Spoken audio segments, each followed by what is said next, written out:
જો તમને સરકાર એવું કહે કે હવે માત્ર એક બાળક નહીં, બીજું અને ત્રીજું બાળક પણ કરો, અમે તમને 25,000 રૂપિયા આપીશું, બેબી બોનસ આપીશું, તો તમને કદાચ આ સાંભળવામાં અલગ લાગી શકે, પણ આંધ્રપ્રદેશના મુખ્યમંત્રી ચંદ્રબાબુ નાયડુનો આ પ્રસ્તાવ છે ભારતની પરંપરાગત વસ્તી નિયંત્રણ નીતિ કરતાં ઉલટો છે. ચોંકાવનારો પણ લાગી શકે. અત્યાર સુધી તમે સાંભળ્યું હોય કે હમ દો હમારે દો, પણ આંધ્રપ્રદેશ હવે વસ્તી વધારવા તરફ જઈ રહ્યું છે. સમજવાનું એ છે કે આ નીતિની જરૂર કેમ પડી. વસ્તી સ્થિર રાખવા માટે પ્રજનન દર જે છે, એટલે કે ટોટલ ફર્ટિલિટી રેટ જે છે તે 2.1 હોવો જોઈએ, પણ આંધ્રપ્રદેશે વસ્તી નિયંત્રણમાં ખૂબ સારું કામ કર્યું અને આ દર ઘટીને 1.5 થઈ ગયો. આનો અર્થ એ છે કે રાજ્યમાં બાળકો ઓછા જન્મી રહ્યા છે.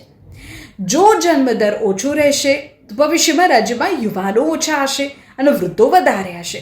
આનાથી કામ કરનારા લોકોની અછત સર્જાય, અર્થતંત્ર પર બોજો વધે. જાપાન અને ચીન અત્યારે આ જ સમસ્યાનો સામનો કરી રહ્યા છે અને એટલે જ કદાચ આંધ્રપ્રદેશની સરકારે અત્યારથી આયોજન કરવાની શરૂઆત કરી દીધી છે અને આ પ્રકારની યોજના બનાવવાનું વિચારી રહી છે.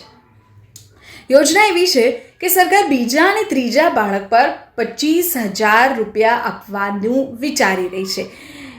આ એક પ્રકારનું બેબી બોનસ છે જે યુરોપના ઘણા દેશોમાં જોવા મળે છે.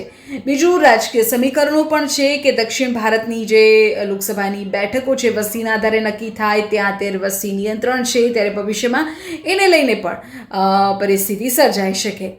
એ રાજકીય સમીકરણોને આપણે જવા દઈએ તો પણ વસ્તીની દ્રષ્ટિએ અને ટોટલ ફર્ટિલિટી રેટની દ્રષ્ટિએ આંધ્રપ્રદેશની સરકાર અત્યારે વસ્તી વધારવા પર ફોકસ કરવા ઈચ્છે છે અને એટલે જ એ પ્રકારની વિચારણા થઈ રહી છે કે જે કપલ બીજું અને ત્રીજું બાળક લાવશે તેમને 25,000 રૂપિયા આપવામાં આવે.